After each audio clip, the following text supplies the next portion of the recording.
squirrel class. I've already painted this so that I worked out the composition because it's from my imagination, but I used the reference photo for the squirrel. But everything else just kind of came to me as I went along. And so, in preparation for Tuesday's class, because there's so much going on in this painting, I decided to do a sort of a canvas preparation and drawing of the squirrel so that you could go ahead and paint along on Tuesday, having gotten this ready. So I've already had to size it and everything. That's really helpful for me. And when I paint something that's kind of from my imagination, I want to do that before I start my class, because it would just be too hard to figure out as I went. So I've got my just my basic colors for doing the wash and the drawing out. I've got transparent red oxide, some transparent brown oxide, and some ultramarine blue. And I'm just going to start with that and want to get a little wash down of some brown oxide and ultramarine blue, just to get that white canvas, get rid of that white canvas. So I'm using a little bit of turp and just kind of scrubbing that in. Depending on your surface, you'll, figure out how much turp to add. On a canvas, I usually add a lot more, but if I'm painting on one of those gessoed panels or something firmer and a little bit stiffer, like those gesso boards that are really smooth, then you got to be a little more careful how much turp you add. It can get your surface a little too slippery.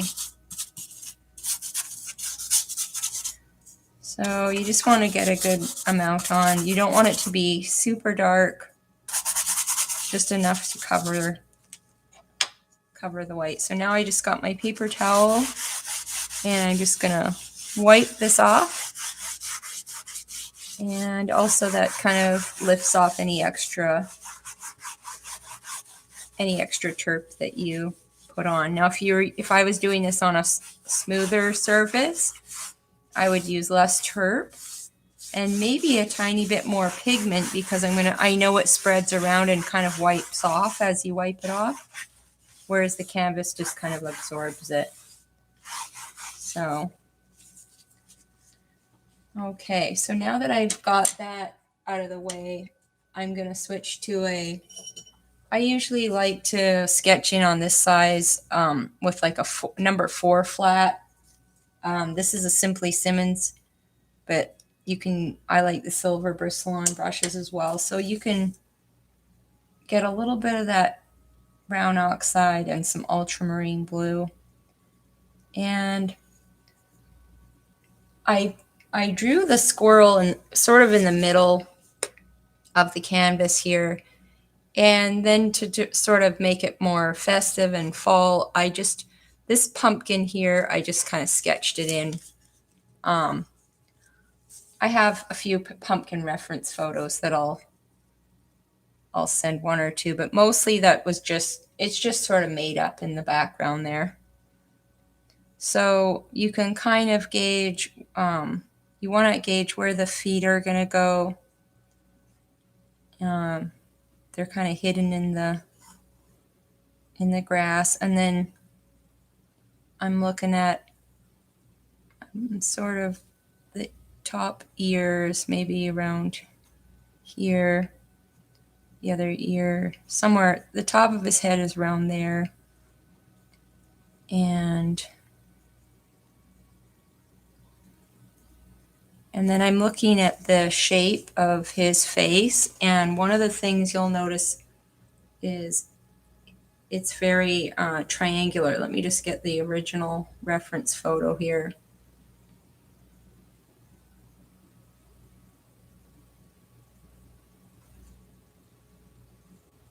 So it's very kind of you know, there's a real triangle here, kind of a more of an oval shape. And then you've got this big arch in his back, and then his little feet are there. So I want to kind of mark off a little bit of, you know, I'll kind of roughly sketch in where that pumpkin's going to go, just so that I have it in there. And so just kind of, you know, when you're sketching it in too, you're just kind of warming up to everything. And the pumpkin was there just for kind of in the background. It's not a real prominent, you know, important thing. It's definitely part of the cuteness of it, but it doesn't need to be exact, or as long as I get sort of this pumpkin shape, I'm happy. So now I want to, his head comes kind of into the pumpkin a little. So I'm going to look at getting that sort of oval egg shape head, and then you've got this back that's sort of another, you could look at it as it's sort of another oval there. And then you've got the fluffy tail. So I had to plan that tail, how it was going to fit into this picture as well. So everything fits. I just kind of,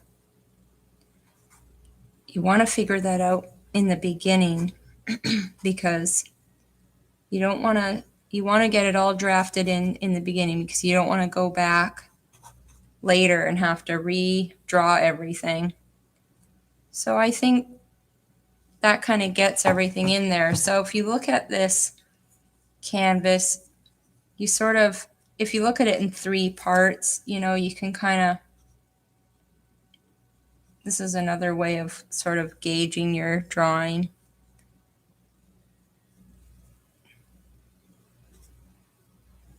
If you kind of break your canvas into 3 parts like this, you've got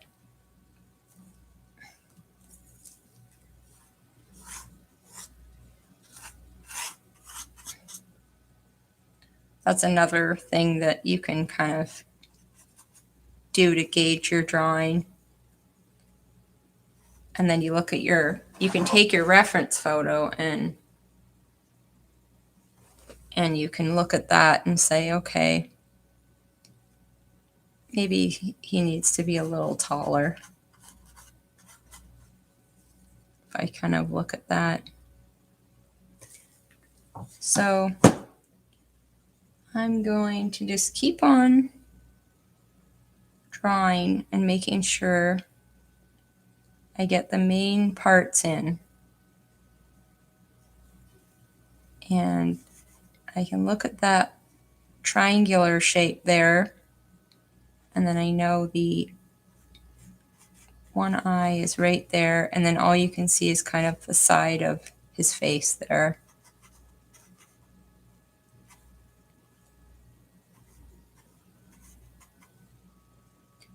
And then I'm going to be putting that blue scarf, so I can kind of use some ultramarine blue. And I'm just going to wrap that around there.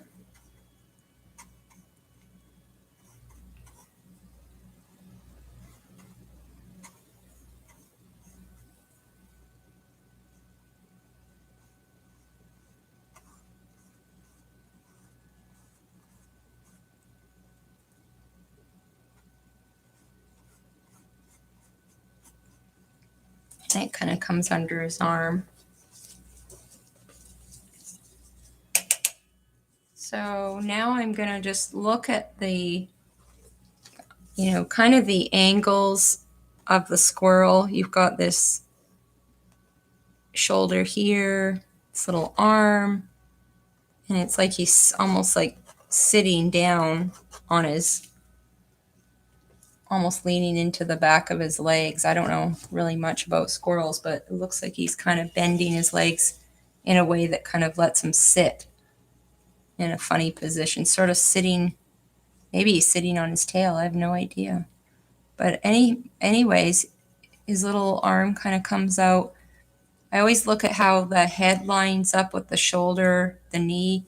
And if I look at the reference photo, the shoulder comes out to here and the other leg comes out to here. So that gives me a little bit of an idea of how to get that in there. So I go back to my reference photo and just sort of look and make sure I get this angle and make sure, okay, so that kind of comes down a little less sharp, which is fine.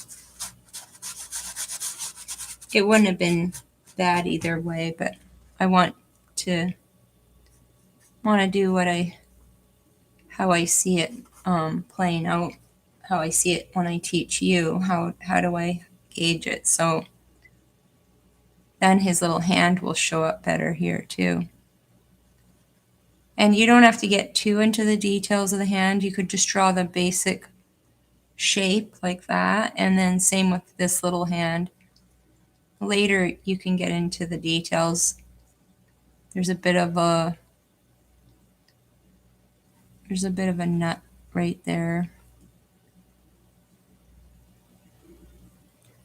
And then his little elbow, which is really cute, kind of comes here. And then the fur gets really dark and brown, so I'm just using some little brown oxide with a little bit of this ultramarine blue, and I'm just gonna kind of block where that main kind of brown zigzag, where it kind of his body bends where his knee is. So I'll just kind of block that in. And then you've got a real high contrast between the leg and where that tail is. So it kind of gives you an idea of how to sketch that in there. I'll just block in a little bit of that brown oxide and ultramarine blue to really show where that dark part of that tail is.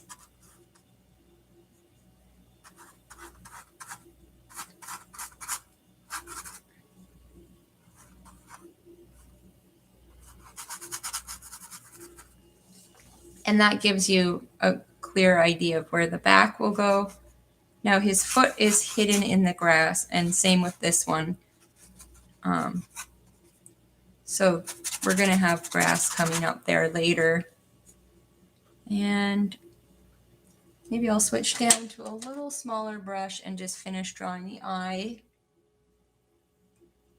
So we've got there's an eye, real nice kind of light brown eyelid going around. So I'm just going to make sure I get this kind of triangle in. It's a little higher. And I'm just using some ultramarine blue and brown oxide just so I can see it really well. And I'm kind of just trying to simplify the drawing down to these shapes so you can really see the drawing.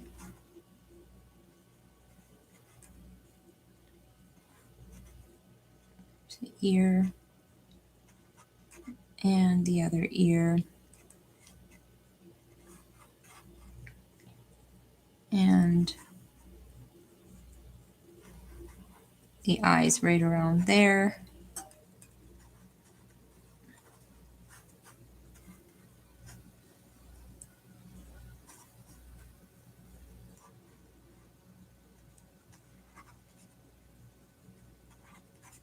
And then there's that little cheek, and I'm just outlining it in the same color for now.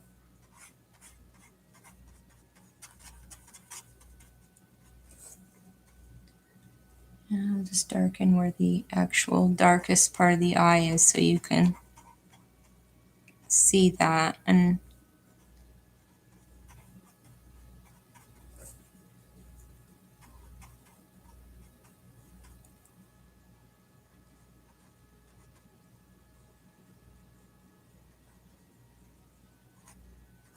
okay, so that's kind of a good start. And we'll get into all the different colors and the shapes and everything.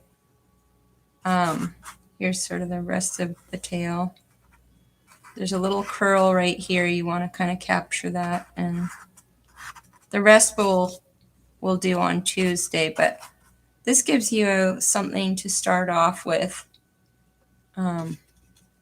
if you want to paint along next Tuesday. So I hope that wasn't too confusing, and I'll see you on Tuesday. Thanks for watching.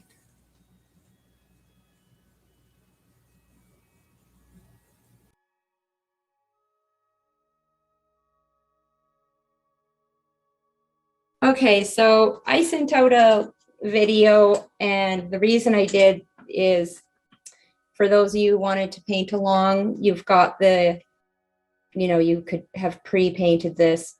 But for those of you, if you're just tuning in and didn't get time to watch the video, this is just my typical wash of ultramarine blue and transparent brown oxide, and just wipe off. And then this was drawn in with transparent brown oxide and some ultramarine blue. And I just had to get that out there so that, because it's a lot to try to do the day of, following along, because we have lots to get done in an hour and a half. So now the pumpkin, I do have a reference photo if you need it. I'll try to remember to send that out. And otherwise, the squirrel reference photo you have. So I've got my reference photo of my squirrel here. And I also have my painting because I want it to be, as close as I can to the colors and everything of what you signed up for when you signed up for the class. Because, yeah, it's amazing how hard it is to get the colors all the same again. So I think I'll start by locking in with a number 4 flat.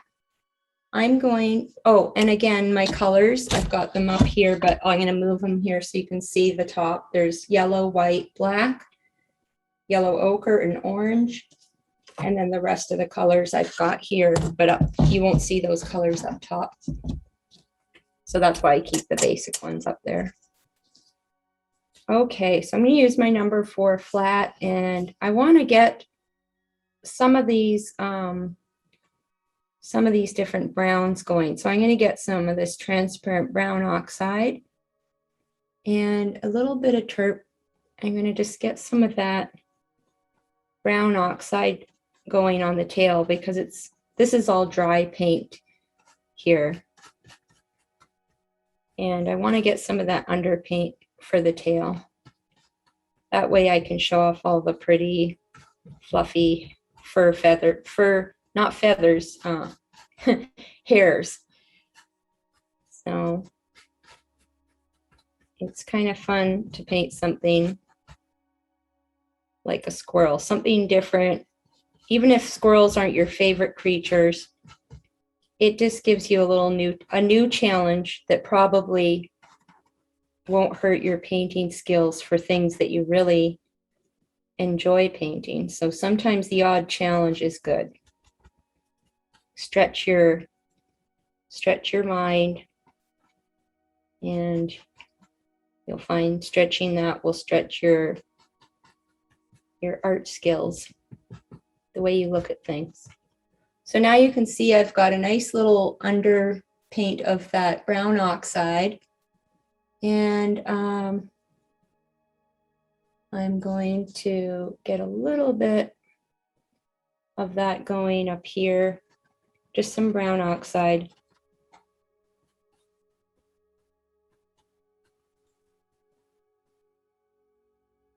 Okay, and then I'm going to just kind of get some of that brown oxide going around where I know there's that brown coming down on the squirrel's leg that kind of has a more of a rusty look to it. So I'm going to get that in there.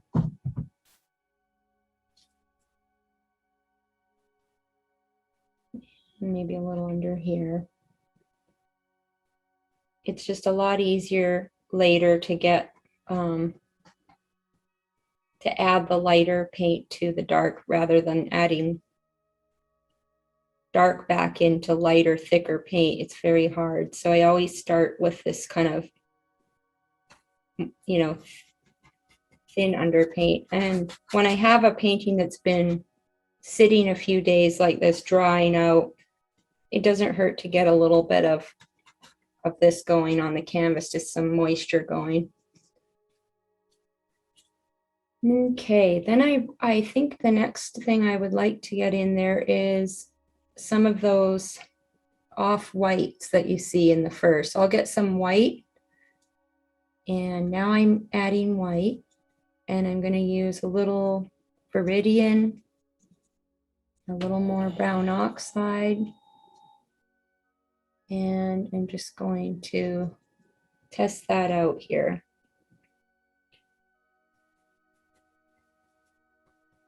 And I'm going to look at the fur, you know, that has this real light white, and I'm just going to put some of this lighter color in to just get a base for the next thing that happens. And there's a little bit up here. And behind the scarf. Scarves just add a lot of fun to these little animals. You can put a scarf on anything, you know, and it looks so cute. And I'm just going to mark where around the eye there, just where that little eyeliner is on the squirrel there, so I can keep track of where the eye is. And now that I've got a little bit, I've kind of, this is really not the thickest white paint. I'm just kind of marking off where those lighter bits are. Just another, you know, kind of building block to get in there. Just kind of adding a little to the tail here. And I'm just using my brush and getting, you know, a little bit on the edge and kind of using that. It's mixing well with the underpaint. If you don't have the underpaint, you'll just get real, you know, solid lines. So I'm just kind of, you can see how it's mixing in.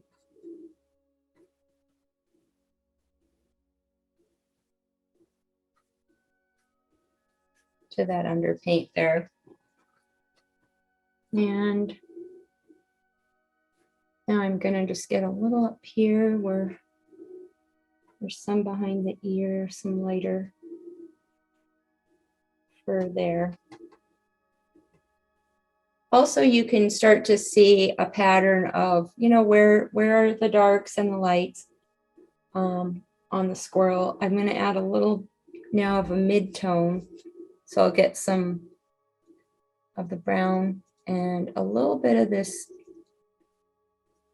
ultramarine blue in the mix, just to get sort of a kind of a more grayed down brown for the hands. And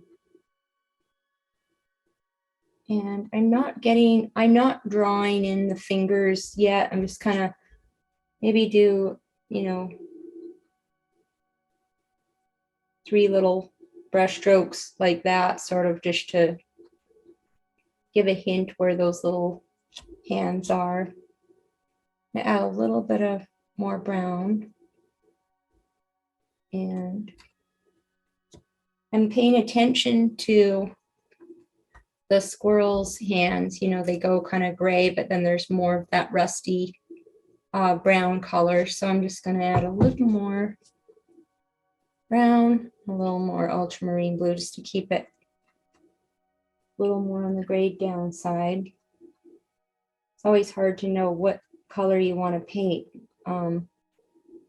When the fur looks gray and brown and rusty all at once, it has a bit of everything. It's always hard to know which color to focus in on.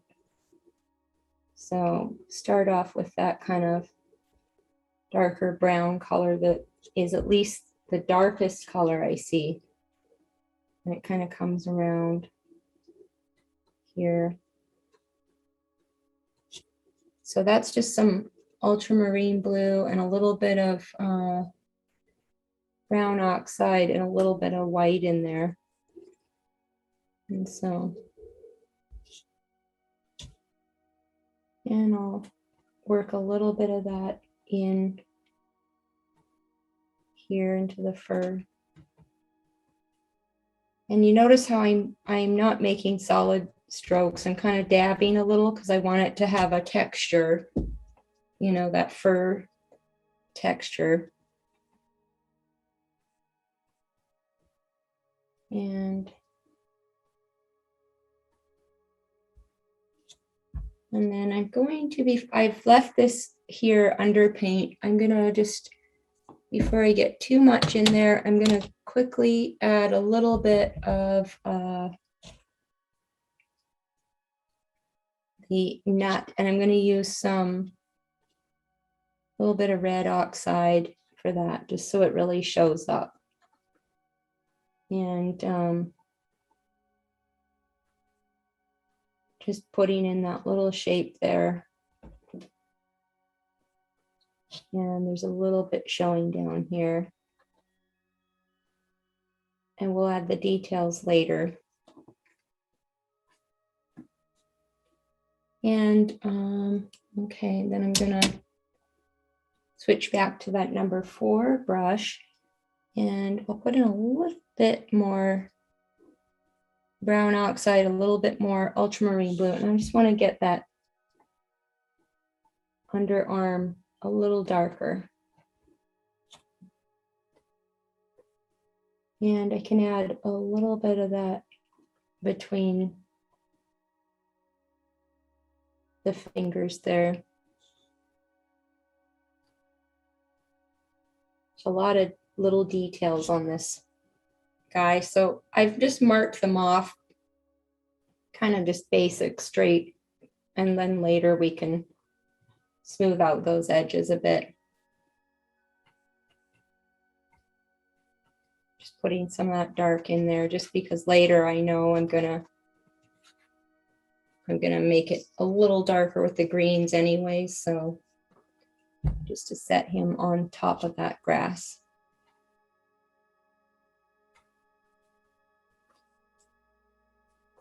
And now I'm going to get a little bit, there's all kinds of shades of, gray and brown, and there's all kinds you can get into the real, it's all really kind of, you can see the under fur is darker, and then you see these light flecks everywhere. So I kind of see kind of a bluey gray down there. So I'll add a little cobalt to that mix of brown and white to get that kind of silvery gray color. So a little cobalt to my mix that I had, which was mostly brown oxide, white, and some ultramarine blue. And I'm going to add a little cobalt to that just to get that, see, it gives it that just a little bit of that silvery gray color that's kind of next to the brown. It's just so amazing how many different, you know, shades you could get into if you wanted to. I'm going to put some of that up here. I see a bit of that up in here. And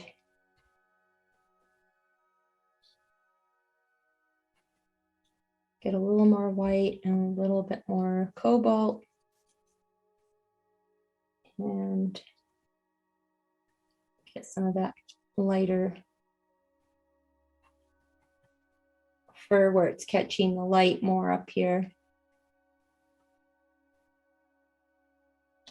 A little bit more. And later, if it's too much, you can always tone it down. And there's some down here.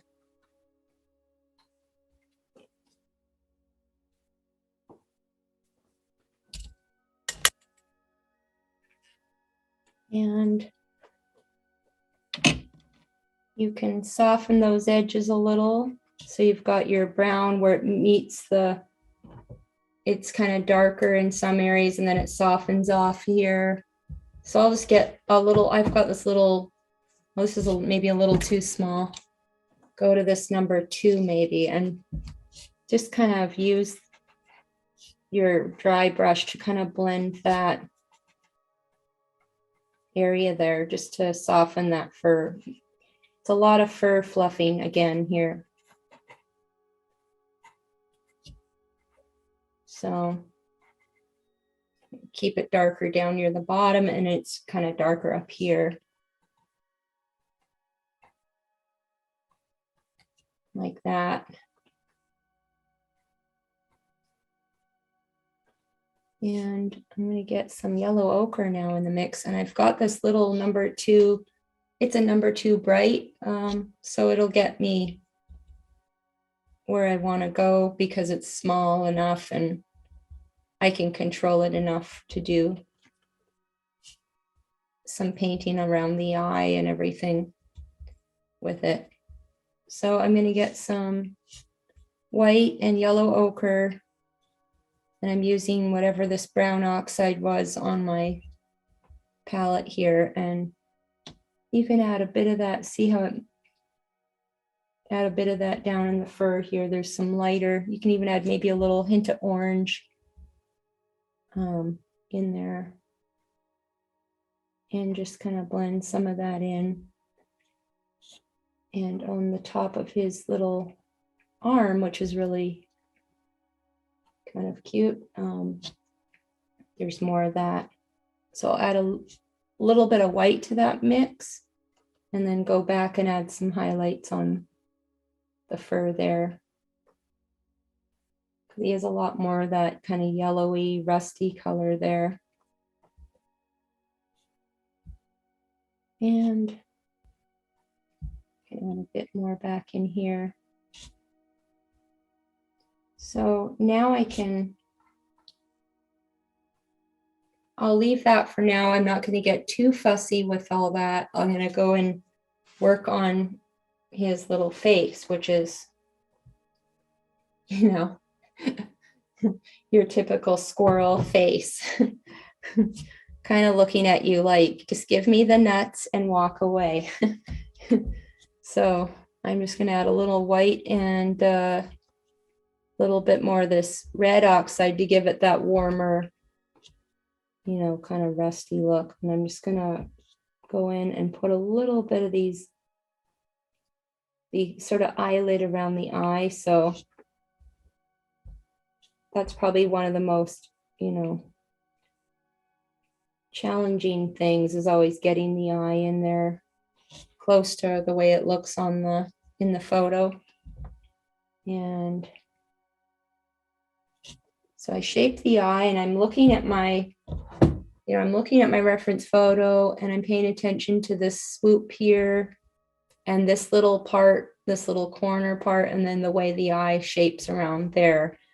And if you don't get it perfect, you can get that edge in there first, the way I've kind of tried to get the gist of it.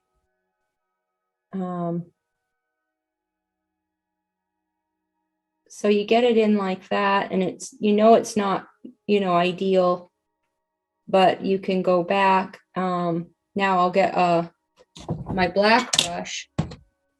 Just get that little one. I put it back, the little 0, or you can even use a smaller brush. And I'm going to get the black on my brush and make sure I don't have a big blob of it that's going to go on and really muck it up. But I'll go on there, and now I'm going to use the black to shape from the inside out the eye that I see. So I'll go in and kind of reshape that little corner.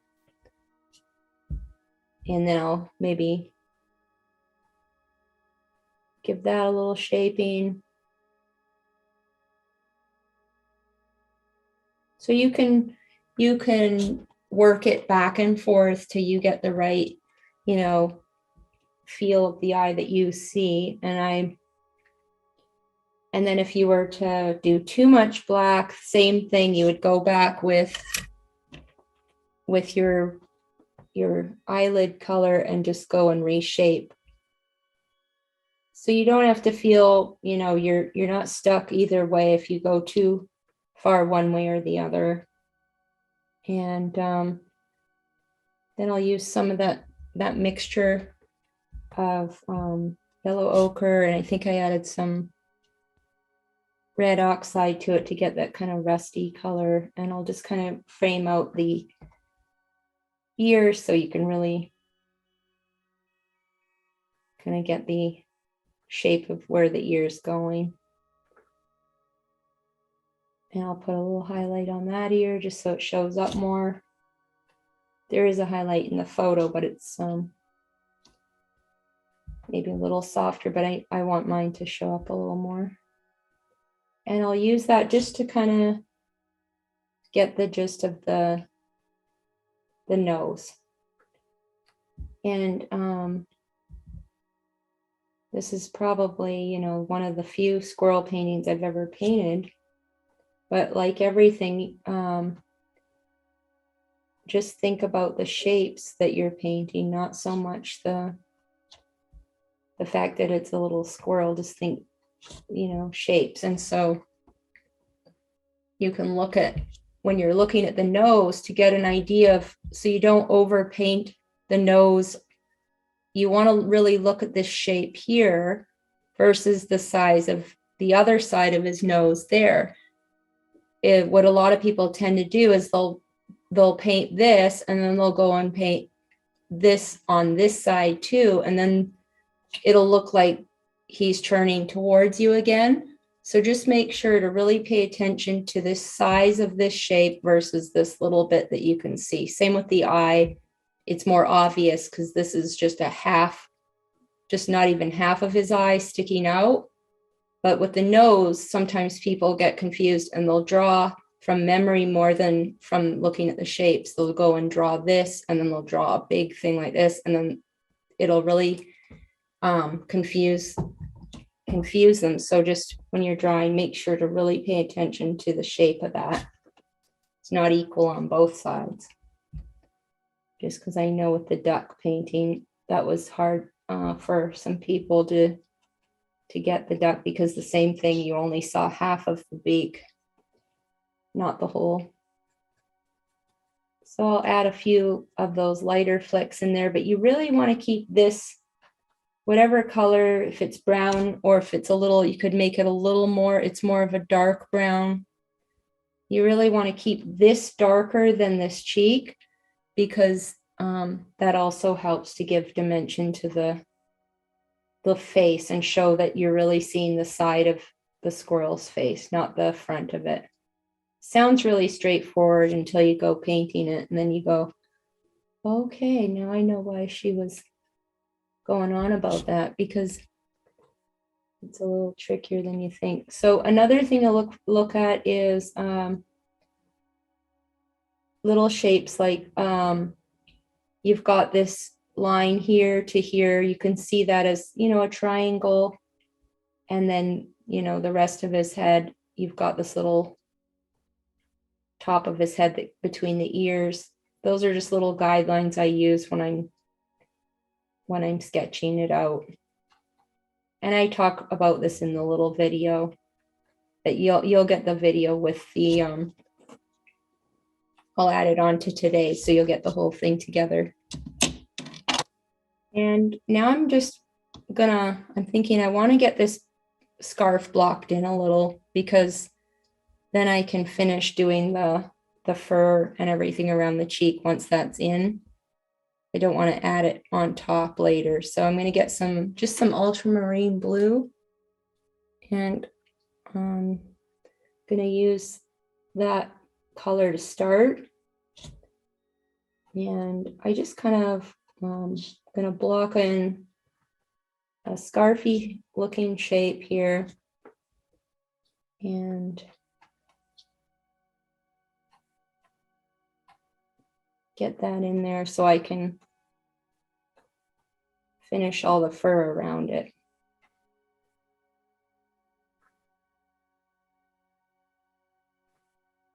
And I started off with the darkest blue and then add the lighter blue later. Just makes it so much easier.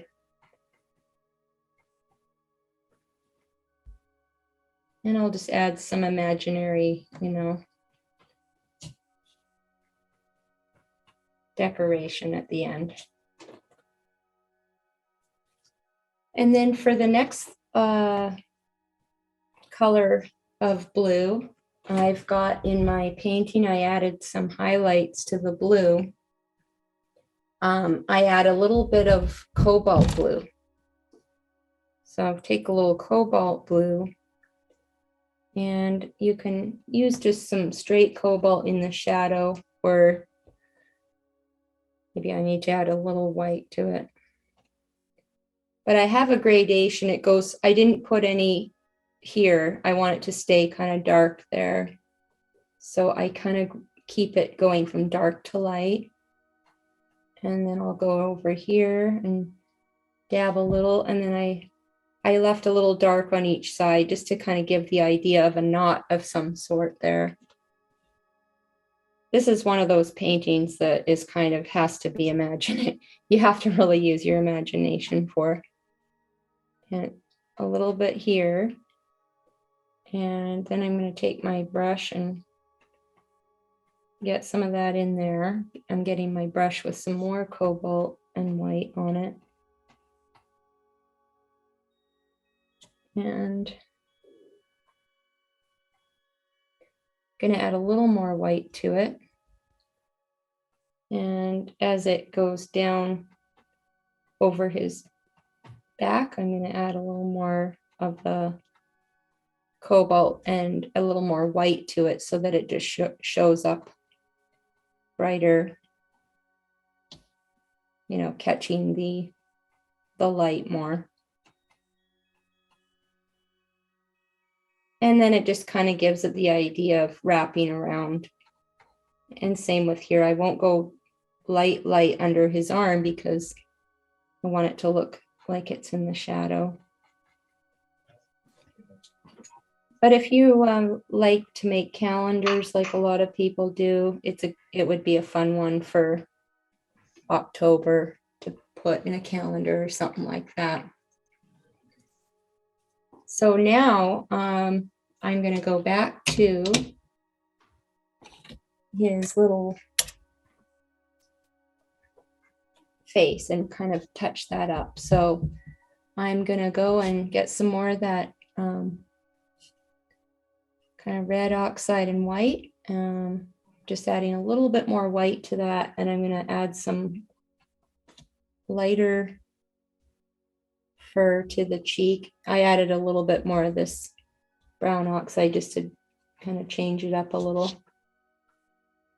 And I'm kind of using the paint from underneath to blend so I get that fuzzy look to it. And I'm going to come up here. See, I'm leaving some of that dark brown around there. And I'm going to go up and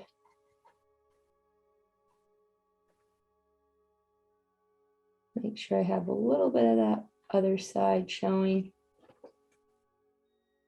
Okay, so I'm going to add a little more red oxide brown oxide to that mix and just get a little shape around his nose. There's some darker browns kind of in there. And I didn't aim for the exact colors because it's just too hard. And it would get too realistic if I started adding every little speck of the fur in there. So I kind of, mine's a little more modeled than the real picture, than real life, but I'm aiming more for, you know, the whimsical, cute look here. I'm going to get a little more black and just make sure I get that on the end of the nose there. And then for the highlight, I'll use a little white and start off with this kind of gray mix that I was using here. And I can put a little highlight on his eye there. And maybe soften it in a little. There.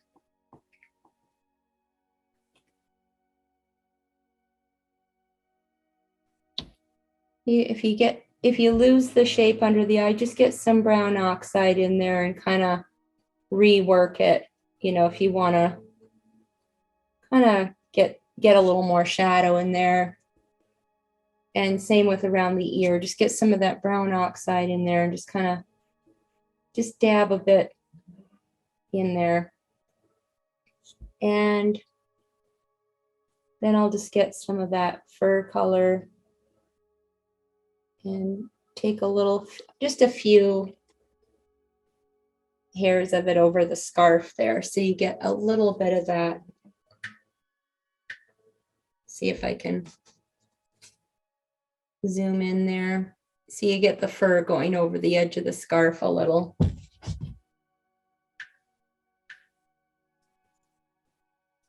And I'm just going to add a little top of that, just some of that lighter brown, while I've got it on my brush, on top of the nut there to show he's holding something that looks kind of, who knows, it looks a little bit like an acorn or something. And I'm going to get some black in the shadows there. And just kind of shape his, put a little bit of black in there just to darken around his fingers just a tiny bit. And then I'm going to get some of that bluey silver mix that I used down here and just put a little more light on top of those little fingers. And again, I'm not looking for them to look perfect, but I do want people to see them. So I want to add that little bit of highlight because that's kind of one of the cute parts of the painting is that he's holding the little nut in his hand.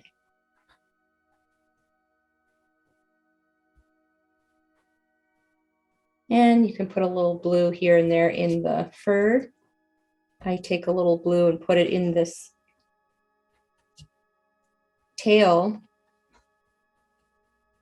just to have some fun. And also, you know, there's sort of a reflected light thing you could assume is happening there. I'm going to add a little white to that silver mix and just put a few real dashes of some highlight in there.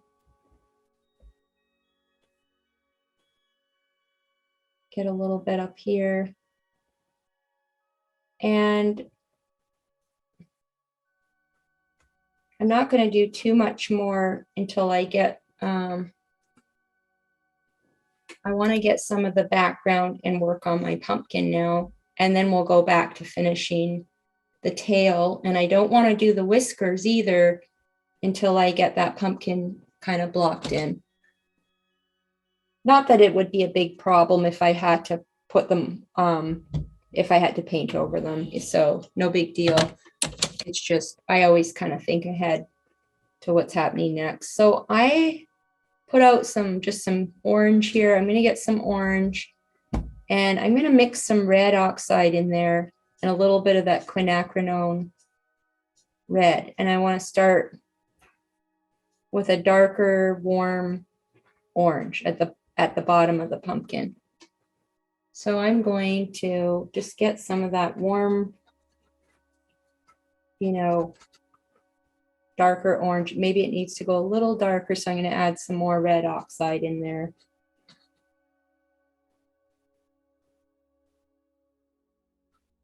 And a little more of the quin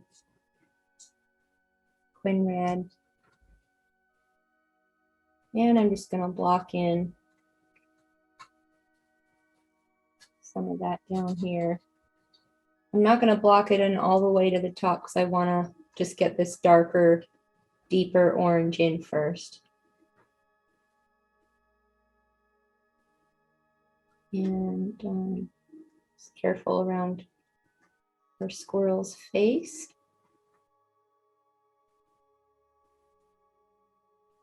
Maybe a little more red oxide in there.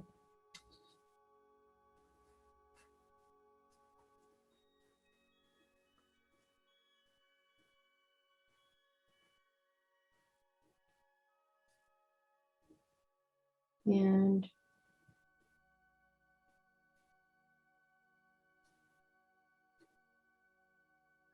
just blocking in.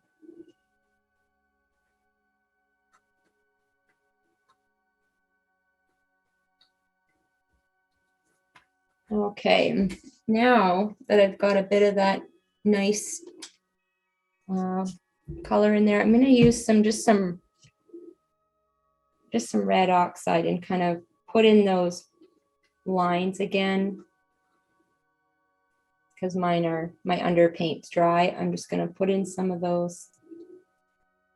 And around here, I'm going to kind of put it in the center so everything will look like it's going inward there. Get that dark. And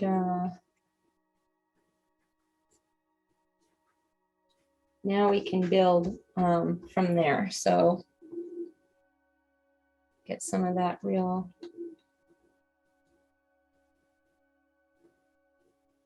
dark in there.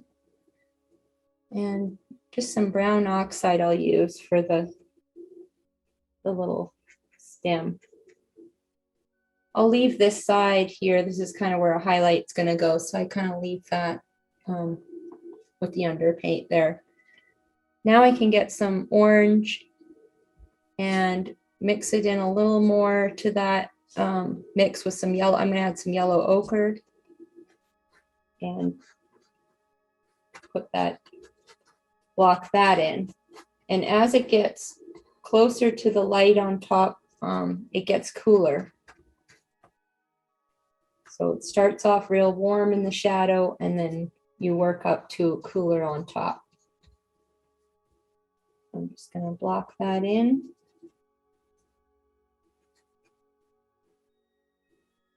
A little yellow ochre, a little orange.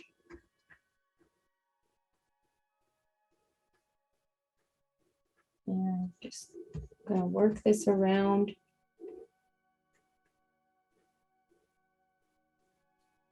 Here.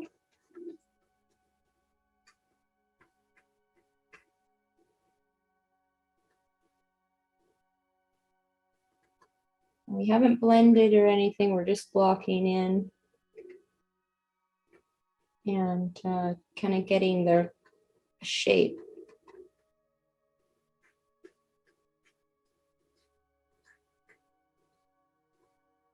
And the pumpkin is not the most important part, it's there just as sort of, it's part of the, the festive kind of look, but it doesn't need to be perfect. It's just kind of part of the back. I see it as part of the background. So I want to get that center kind of blended in there. So it's some of that brown oxide, and just kind of make sure you get that blended in there with the orange paint. So it really shows that you know, these are arching inwards. So especially back here, you'll have more of that. And then these ones in the front, not so much. Just a little bit of design.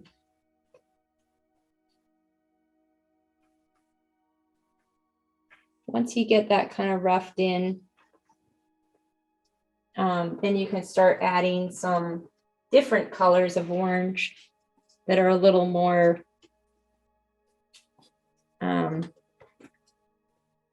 a little bit more sophisticated. So we'll just kind of blend a bit here.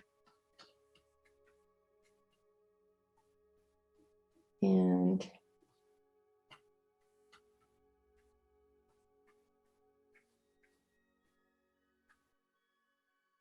I like the lighter orange around the ear and in this area, so it pulls the squirrel forward, kind of pops him forward from the background. And I'm going to get in a little highlight. I'm just going to use some of this yellow ochre just to put in a little bit of a highlight there. You can add a little white to it if it's too blendy, and then you can go back and kind of blend that in a bit. If it's not dark enough in your shadow, you can always add a little viridian into your dark orange mix and just get a little, you know, hint of viridian green in there at the base. And now I'm gonna get a few other shades of orange in there, and then we'll get the greens in. So I've got this orange up here, and I want it to be cooler up at the top. So I'm going to add some white to that mix until I get sort of a lighter orangey color. Add a little bit of yellow ochre in there, and it gives it a nice soft, maybe some more yellow ochre and some white. So yellow ochre and white, and just test it out on yours while you're painting. And you want to leave this dark, so just a little bit, you know, back here. And then at the front, these ones are catching the light, so you put more. And I'm trying to stay away from going in with the paint there, because I want to show that these are, you know, the shape is curling, that they're, you know, round. So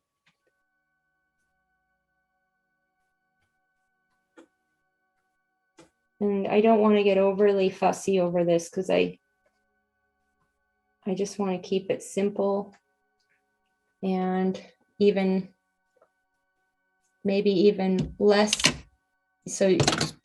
meaningful. So I could, you know, use a palette knife to kind of soften those edges off, because I really don't want them becoming too much of an important factor. So you could do that, or you could just use your paper towel. That also gives a really nice look.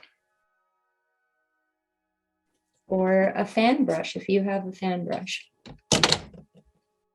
And so that kind of, when you do that, it really sets it back in your painting. It really diminishes the importance of it. And you can always, you know, reestablish lines that you want. But for now, I'm going to leave it like that. I'm just going to put a highlight on there before I forget. And I might add a little Quin red, kind of make the highlight a little on the pinky side, just to make it even a little cooler than the rest of the paint. And I can soften the edge of the highlight there, but just give it a little highlight, and then we'll come back to it later if we need to. But I want to block in the grass. So first of all, I want to just kind of mark a few. I put in some leaves just for composition. If it was all green and then one pumpkin, it would be a little bit, I think, a little bit not so balanced. So I put in a few of these kind of orangey fall leaves. In the reference photo, there's some kicking around, but they were more yellow, but I kind of made these a little more on the orange side. So I'm going to, a real good color for that is this red oxide. It already has a real deep kind of orangey color. So I just love fall leaves. So I'll just go by my imagination, and I'm just going to put a few in around some blobs of this just to kind of space hold for me for later. So when I put in the greens, I'm not putting too much thick paint there. So I'm just going to put a bit of that in there. And they don't need to look like perfect leaves. They're just, you know, they're like dying autumn leaves. They're just kind of floating around and you don't pay too much attention to them. And now I'm going to block in with some sap green. I'll just mix it in with some of that red oxide because that really tones it down a little so it's not so bluey, so bright. And I'm just going to get that in there. Especially I want it to be darker around the squirrel. So I'll get that real dark because I want that squirrel to be sitting right in the grass. And of course, wherever you have your darkest dark next to your lightest light, your eye is gonna zoom in. So you can usually tell where someone wants you to look in their painting because that's what your eye is gonna go to. It's gonna go to that high contrast area first. So I'm just using this number 6 brush and I'm just kind of, I want to get some of that around there. If you wanted more color in your painting, I just didn't want to add too much more, but you could add some purples in there if you wanted to, I was going to say. So I could mix up some Quin red and some ultramarine blue and, you know, get a few hints of purple, just because purple, orange, it always kind of goes good. But if you don't want that much color, no worries. I'm just going to add them in just to give you an idea of how, depending on your mood, you can whip in a few more colors. And it does kind of work well with the pumpkin. So I'll leave some of those in, but I'll mostly paint over them. So I'm just working the sap green in. And in my sap, I'm going to put either red or brown oxide will really nicely work to dull the green down a little. Or if you add quinacridone red or alizarin, just be careful not to add too much because it will turn it into a real dark color fast, you know, kind of muddy dark. So that's why I don't do that too much. But in some cases, that's a good thing to do. And I'm just going to block in around this pumpkin first. And we'll soften those edges later to make it more of a background and less of a main key player. You can add a little bit of terp to your paint if you want to get it, you know, going around quicker. But just be aware that if the smoother the surface, the less terp you want to use, because it just starts to get too slippery and it can, you know, take off your paint. rather than put it on for you. So I'm using a canvas, which really, it really absorbs it.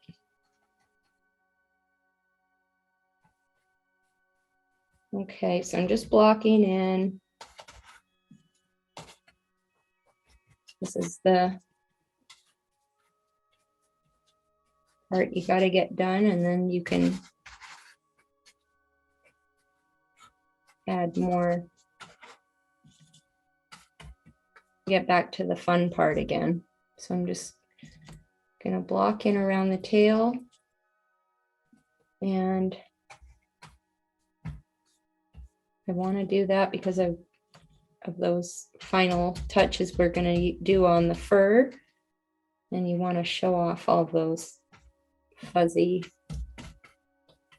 furry feathers. I mean furry tails.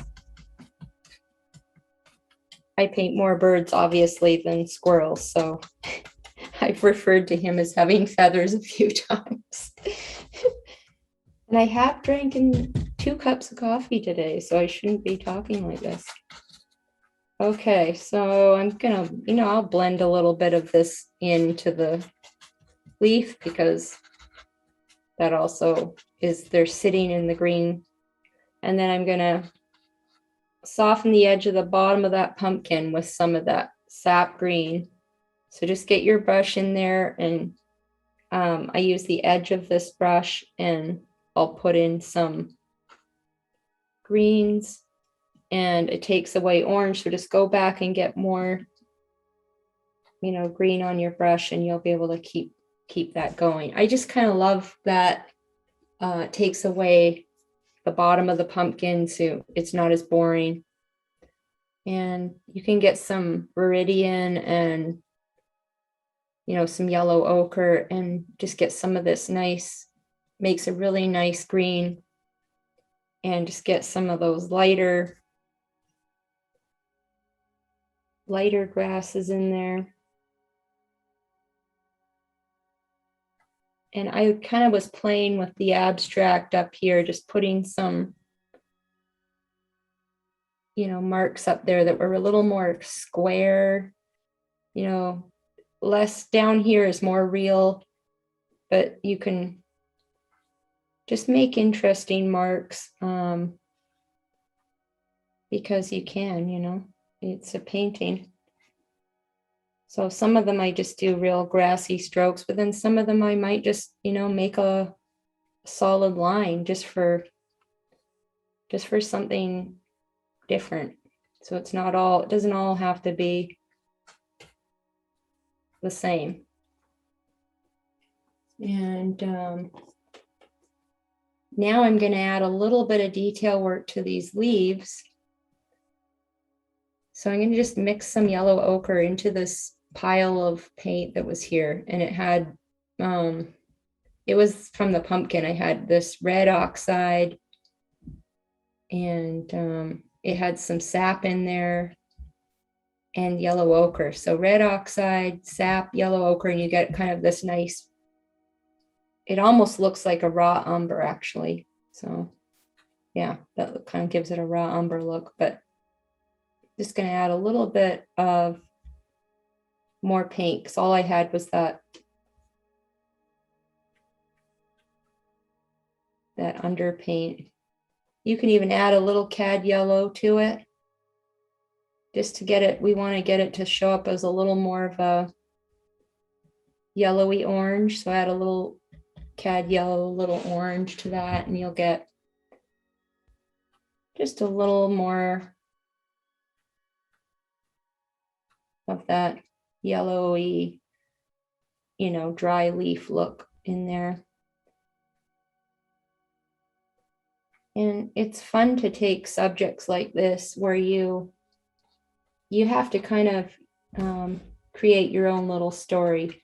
And you can do this with birds, or, well, obviously you can pretty much do it with anything, but it's just sort of it's fun to once in a while do. And something different,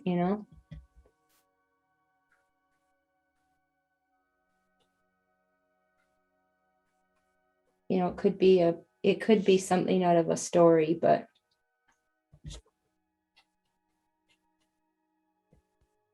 and so I'm not doing the whole leaf just one color. You'll notice I'm just kind of adding little tidbits here and there because, you know, I want it to look like it's in the grass. So I'm going to go back once I get those lighter. You can get some of that pink and add a little for fun, just add a little bit of that pinky color. We used the Quin Red and we mixed it into the orange for this highlight. Throw a little bit of pink in there, you know. When leaves dry out, they have all kinds of color. And then I'm going to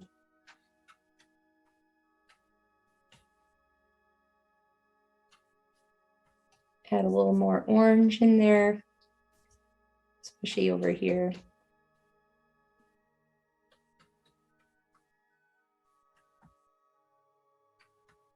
And now I'm going to just put a few sprigs of that grass. I'm going to really kind of scoop up my paint so that I get, you know, lots on the tip. And I'm going to put some grasses coming up over, you know, in front of the leaf a bit. So it looks like it's sitting more in the grass.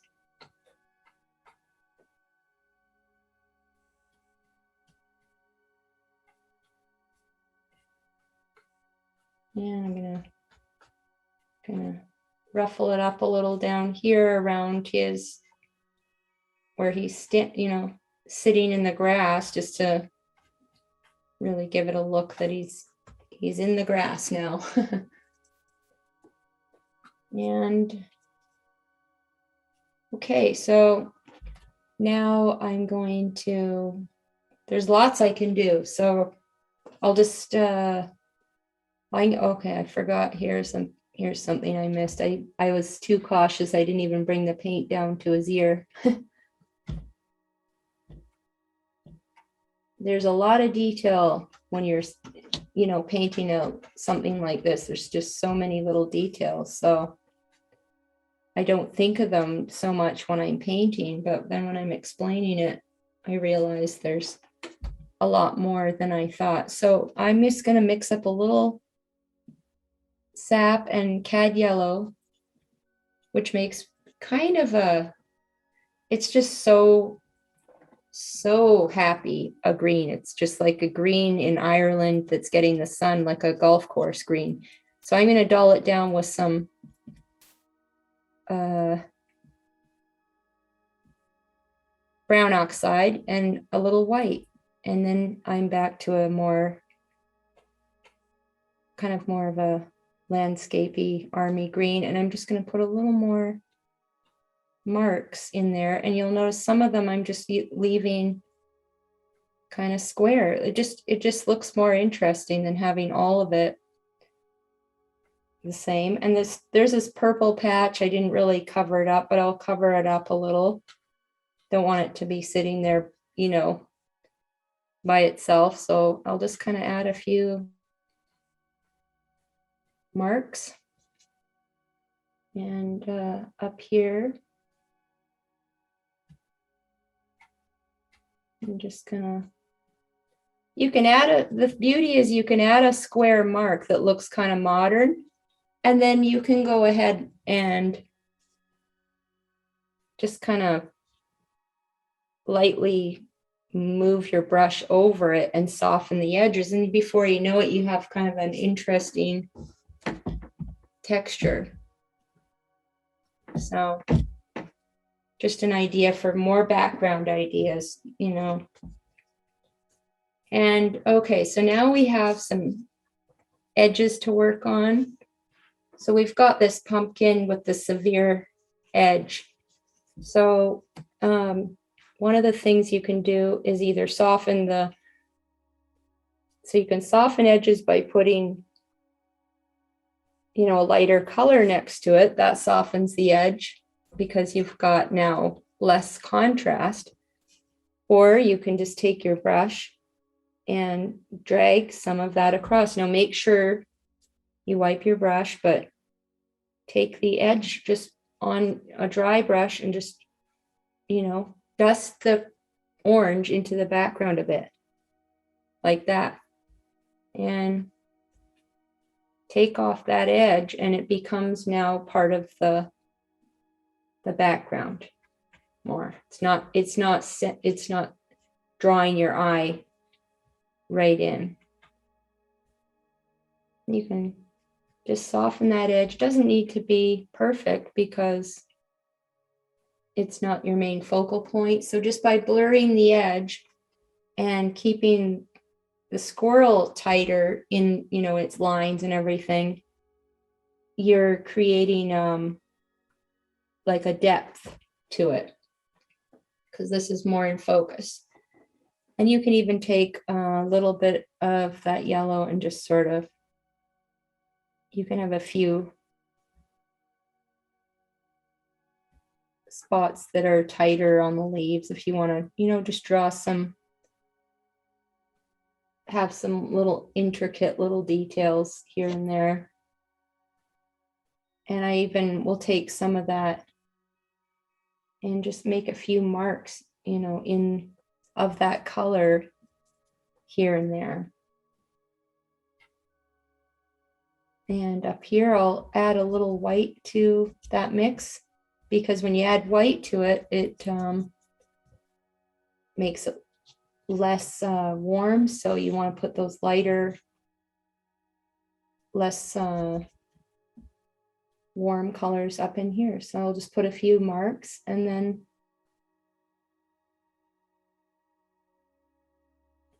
we can go back and take a brush I just wiped and kind of just lightly, soften some of those off. You can get some of that blue even and put a few hints of blue from the scarf, just to have a bit of that going around. You can put a bit of blue in the shadow of the pumpkin and in the fur. Okay, that reminds me, the fur.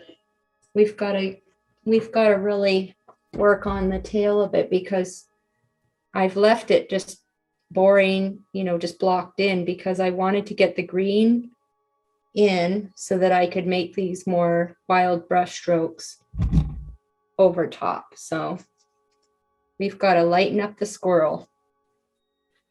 So I want to work on lightening up some of this here and some of those tail feathers. So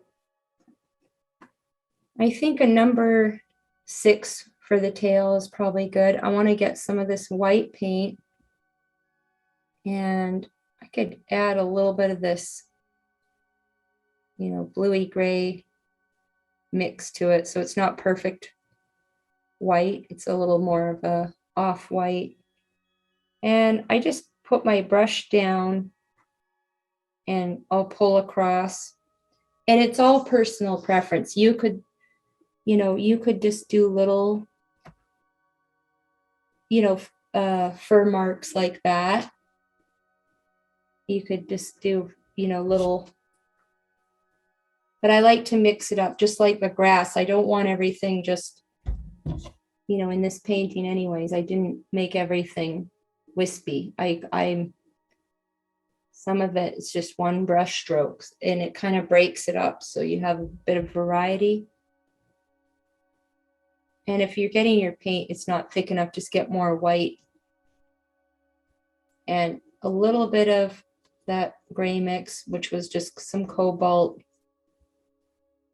and one of the red or brown oxide, white and cobalt will make a nice kind of light gray. And so I'm just going to wisp these in here. And remember, you got green up there now, so you want to wipe your brush a little, or the tail will start to get too green. So I'm just going to carry that on.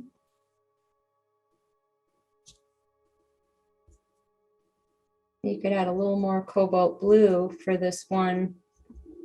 Some of these ones up here that are, catching that cooler light and farther away kind of look further away than these. So I kind of,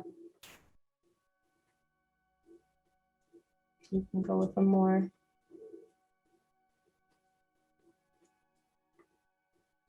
cool white.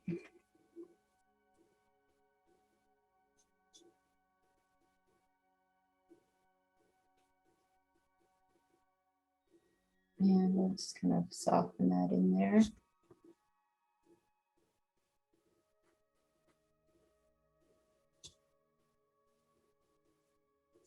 And then you can go back and soften the edge of some of those brush strokes if they're a little too much. You can just kind of soften some of that off there. And I take a little bit of this orange and, some of that leaf color that we mixed, sort of an orange with the red oxide and I think a little bit of green. So you get more of that raw umber color, and I'll put some of that in there just because I see it in the real life photo. And I want to get some more of that rusty color on his arm. So I'll get a little more red oxide and a little bit of orange and get a little more of that rusty color in there because it just warms it up a little. If it's too orange, just, mix some more red oxide, or sap or viridian will kind of dull it down. And I'll just put a little bit of that in there just to warm it up a little.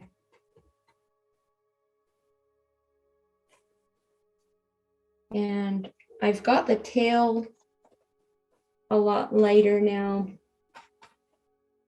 There's a few little brush strokes that kind of show the detail work here. Just a few real light ones in there. And if they're too light, just take your brush and kind of blend them in a bit. And I want to lighten. Now I want to go back and do a few editing of the values here. So I'll go back to this number 4 and I'll use some white and a little bit of red or brown oxide. And I've got some of that blue in there. And that kind of makes that gray again. So I just want to get a little bit lighter in here. And the back of the leg gets some light. So I'm just working in a bit more detail where I see it.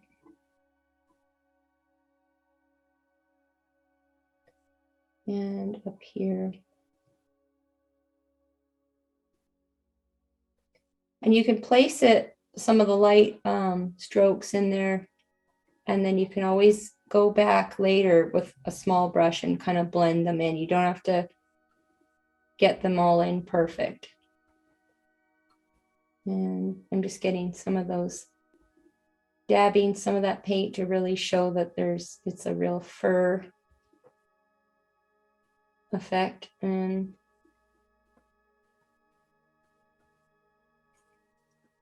then I'm going to dry off my brush. So I'm really, getting the paint back off, and then I'm going to soften that in there.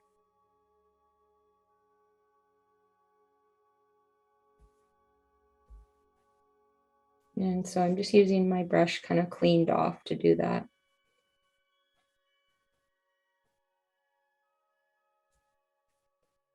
And I think I'll get a little bit of that. And make sure you can see the edge of his little other hand. There.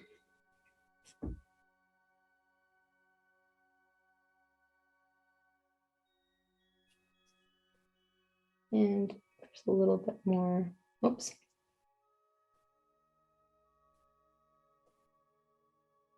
Just going to mix up a little more blue into that and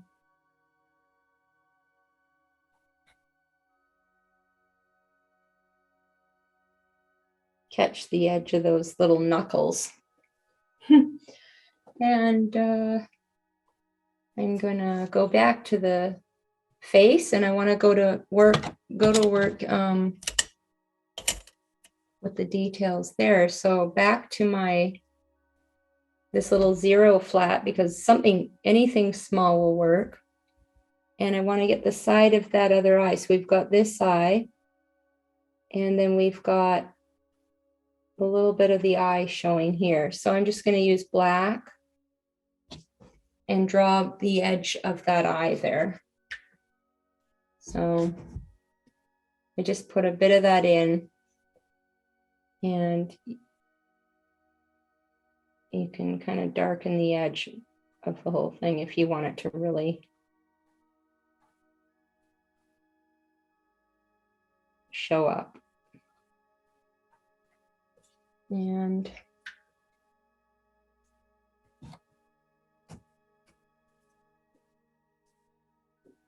then I'm going to just get some of these, some of that fur into the background. And I'm going to just tweak some of the values on his head. So I'll get some of that white and yellow ochre, and I'm just going to get a little bit of a highlight on the edge here and on his little cheek and kind of around the nose. All these things looked really light in the beginning to me, but once you get more paint on there, there's always a little bit where and I can add a little hint of light hitting that side of his head, but I don't want to do too much because it starts to look, it gets too complicated and it'll start to look too flat. So I'll just put a little bit there. And you can work those tail fur fluff as much as you want. And I'm just looking at, I want to get those whiskers, some of those black whiskers in. So I'll go back to a bigger brush. And you don't want a brush that's all frayed. You want one that's that comes to a nice, edge when doesn't matter how big it is, as long as it comes to a nice tight edge. If you don't have anything like that handy, if all your brushes are a little too rattled, I'll get show you with the palette knife what you can do. So I'll just first of all show you with this brush. I want to get my brush, I'm pushing those bristles flat, so I'm not going on this side and this side. I'm just doing two sides, the main side that the brush comes out on, and then this side. I'm not scrunching it at all on the side. I want it to be flat and precise, so I'm just going to flatten it out with the paint. And then I'm just going to take the edge and make a little line. And you can start from the outside and go in. Just make a few little lines. And then, like I say, if you don't have anything, you could use a palette knife. My palette knives are, I have lots of them, but they all seem to get, after a while, they get a little bit bent. Don't know why, but I'll just use the edge of that to show you, because your palette knife is probably in better shape than mine. And I'm just gonna drag, I'm kind of dabbing in the paint and making sure I've got it on the edge. And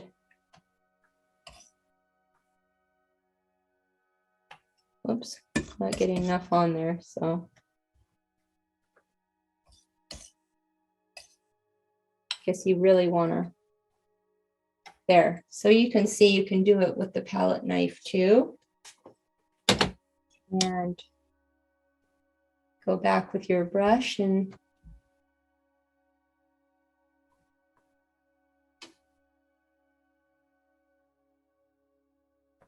just kind of dab some of that in.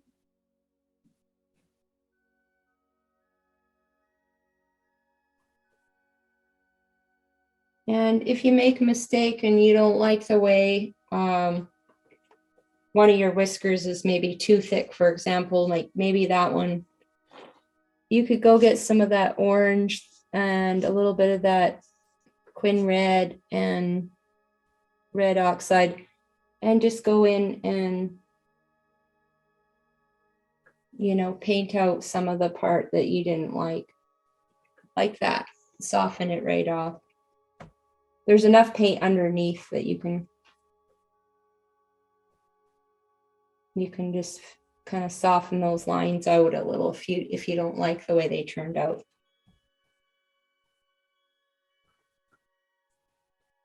And then I want to just get some of that light kind of orangey color and put some of that up here.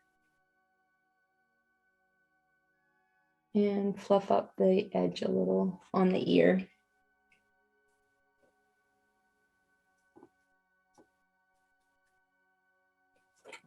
So everything that I thought looked light earlier is all kind of mellowed out because of the dark background. So I'm just going to lighten some of the scarf up too. I'll get some cobalt and white and just kind of give the scarf a little bit more light.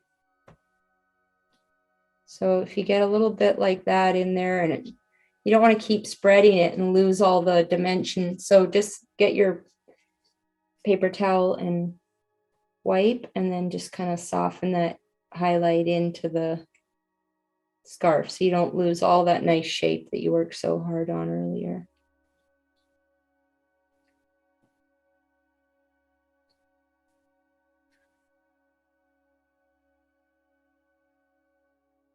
Put a little highlight there. And now I think I need a little highlight on his little arm. So I'll just take some white into that light orangey kind of mess there and just feather in a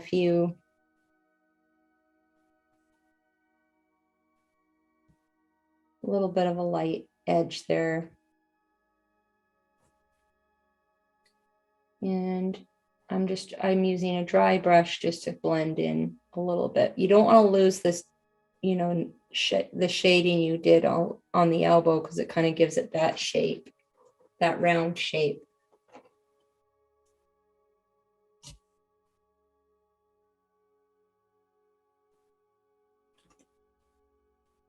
So cute. Okay, so I'll just get a few highlights here. I mean, you could do this all day. You could sit and work on, there's just no end to the fuzz. So I'm just gonna add a little more white to that orange mix and just give a little on the edge, a little hint of that nice orange color because it really makes it stand out from the tail. And I might go and add a little more cobalt blue and white and just get a few of these nice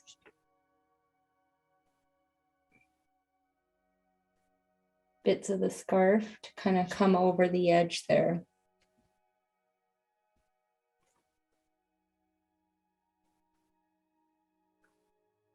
Kind of blowing in the wind.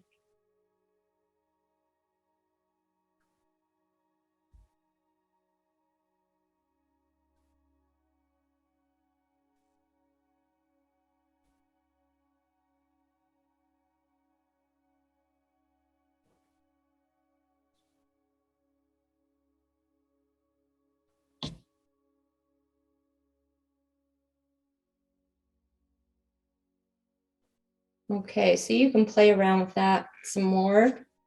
And you can just look for where you want to get those values a little darker, so I could add a little more brown and ultramarine blue and just kind of work a few dark browns into that where the tail goes down in behind there, just to really set the tail behind him there.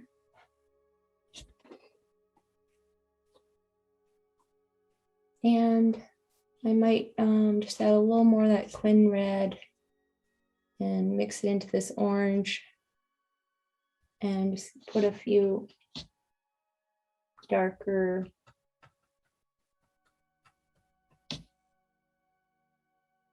shadow colors. So get some Quin red and some red oxide and some of that orange, something really dark in there.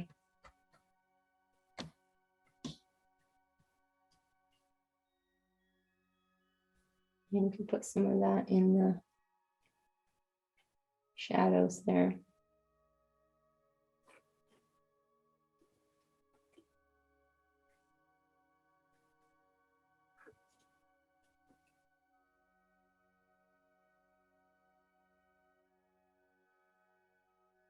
Just blending that in.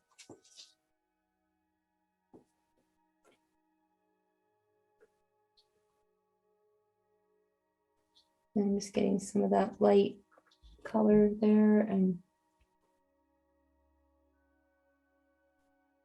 just kind of dabbing that around the face a little more. And I always kind of look at this point, maybe I think I need a little more light in the grass, a little bit more of a lighter green. So you can just take, you know, some of the sap and some white, some yellow ochre, something to make a nice kind of lighter green. And I'm just going to go and put a few more light greens in there. It's just a little too dark in the front there.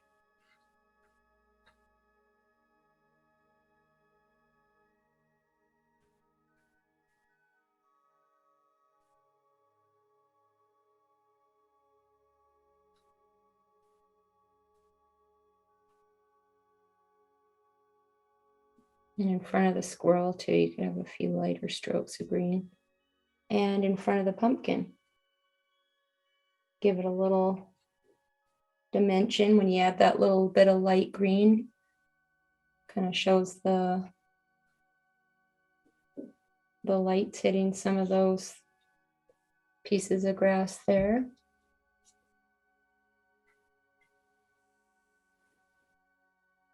And then you can always, you know, soften some of those off. Just get a dry brush, or you can just, you know, gently dust your paper towel over some of those marks just to soften it up a little so they're not so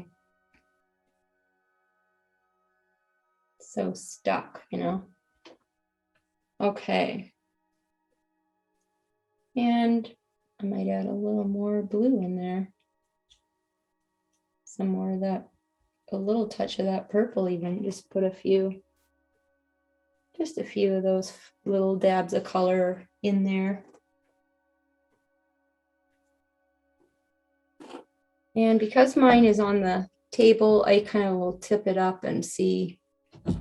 I might add a little more of an arch to the tail.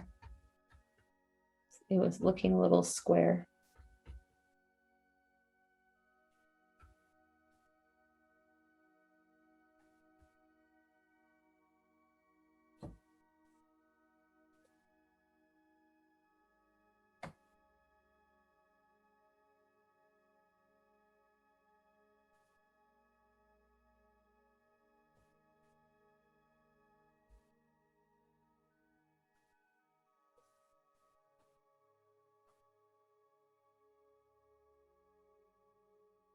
I like to always make sure there's lots of soft edges around a creature with this kind of fur.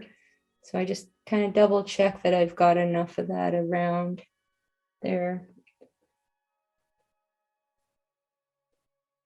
So that's kind of the gist of it. You could, spend more time on the fur or on any one element of it than I did. But I think that will get you across the finish line, and you'll learn a lot while you go, with painting these things. So I'm going to switch cameras and see if you have any questions for me about this painting or any other painting from the classes we've been working on. So I'm glad that some of you could make it out today.